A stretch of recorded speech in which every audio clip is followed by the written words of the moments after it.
शुभम करोति मंगलम। प्रभु श्री राम की कृपा आप सभी पर बनी रहे। मैं रूपाली श्रीवास्तव आप सभी का हार्दिक स्वागत करती हूँ, अभिनंदन करती हूँ मेरे YouTube channel astro solution point और रूपाली श्रीवास्तव में। कैसे हैं आप सभी? आशा करती हूँ कि आप सभी स्वस्थ होंगे और जीवन में अपने प्रारब्धों के अनुसार कर्म करने का प्रयास कर रहे होंगे। आज हम जिस विषय पर चर्चा करने वाले हैं वो है शनि की साढ़े साती का प्रभाव, या शनि की साढ़े साती किस पर लगी है और किस पर ढैया लगी है, और कौन सा व्यक्ति साढ़े साती के प्रभाव से मुक्त हुआ है, कौन सी राशि और किस राशि को राहत मिली है। लेकिन उससे पहले मैं आपको याद दिला दूं कि अगर आपने अभी तक हमारे YouTube channel astro solution point और रूपाली श्रीवास्तव को सब्सक्राइब नहीं किया है तो उसे सब्सक्राइब अवश्य कर लें। साथ ही साथ अगर आप मुझसे पर्सनल अपॉइंटमेंट लेना चाहते हैं तो आप स्क्रीन पर दिखाए हुए नंबरों पे कॉल कर मुझसे अपॉइंटमेंट ले सकते हैं। तो चलिए चर्चा करते हैं कि जो शनि ग्रह का परिवर्तन हुआ है मकर से कुंभ राशि को, जो कि 29 अप्रैल को हो चुका है, तो कौन सी राशि ढैया पे आई है, कौन सी राशि ढैया के प्रभाव से मुक्त हुई है और किस राशि को मुक्ति मिली है शनि के साढ़े साती के प्रभाव से, और कौन सी राशि पर साढ़े साती शुरू हुई है। तो जैसा कि हम सभी जानते हैं कि धनु राशि पर शनि की साढ़े साती चल रही थी, मकर राशि पर शनि की साढ़े साती चल रही थी, कुंभ राशि भी साढ़े साती के प्रभाव में थी। तो धनु राशि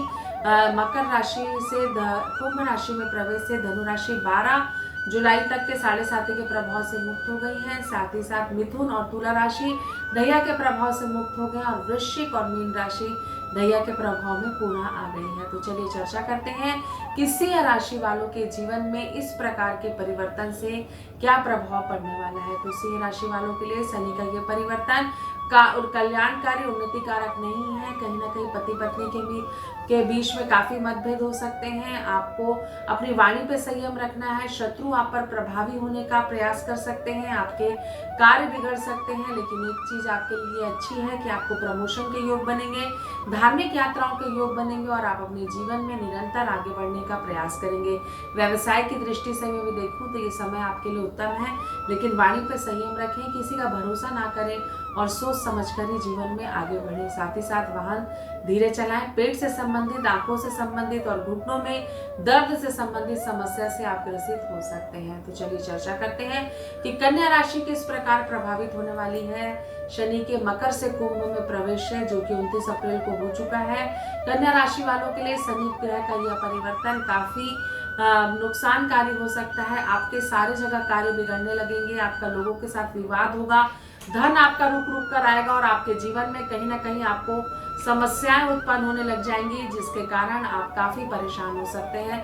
संतान पक्ष को लेकर भी आपको समस्या आ सकती है। साथ ही साथ आपको धन कमाने में भी काफी दिक्कत आ सकती है। आपका व्यापार मुश्किल में आ सकता है, आपकी साझेदारी टूट सकती है। तो सोच समझकर जीवन में आगे बढ़े, नहीं तो आपको नुकसान हो सकता है। तो चलिए चर्चा करते हैं कि तुला राशि वालों के जीवन में शनि की साढ़े साती जो कि ढैया से मुक्त हुई है, क्या प्रभाव पड़ेगा। तो तुला राशि वालों के जीवन में आप एक क्रांति, एक नई ऊर्जा महसूस करेंगे, आपको लाभ होगा।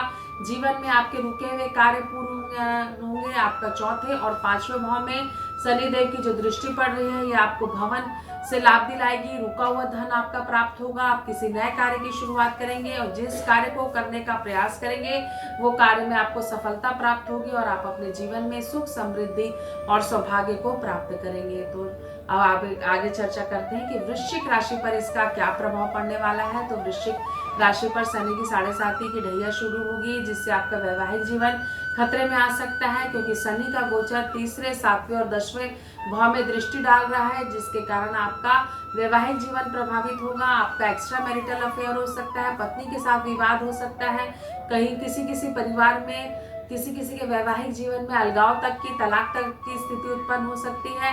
तो संयम बरतें, अपने कर्मों पर अंकुश लगाएं, नहीं तो आप अपने कर्मों के प्रारब्ध के कारण अपने जीवन में काफी सारी मुसीबतों का सामना आपको करना पड़ सकता है।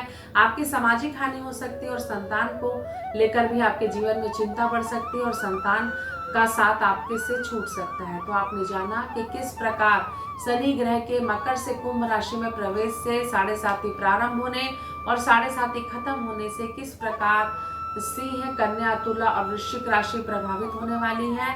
अगर आप भी अपने जीवन से जुड़ी किसी प्रॉब्लम का सलूशन चाहते हैं, अपने जीवन में किसी प्रॉब्लम्स को लेकर आप संघर्ष कर रहे हैं, तो आप स्क्रीन पे दिखाए हुए नंबरों पे कॉल कर कर मुझसे अपॉइंटमेंट ले सकते हैं। साथ ही साथ अगर आप मुझसे या मेरे संस्थान से जुड़ी कोई भी जानकारी प्राप्त करना चाहते हैं तो आप हमारी वेबसाइट cellnumerology.com पर भी जाकर मुझसे संपर्क कर सकते हैं। जीवन में जो करें सोच समझ कर करें, क्योंकि जो हम कर चुके होते हैं वो भविष्य में कभी लौट कर नहीं आ सकता। जीवन में आगे बढ़ें, अपनी समस्याओं से बाहर निकले। इन्हीं शुभकामनाओं के साथ एक बार फिर से आप सभी को रूपाली श्रीवास्तव का नमस्कार।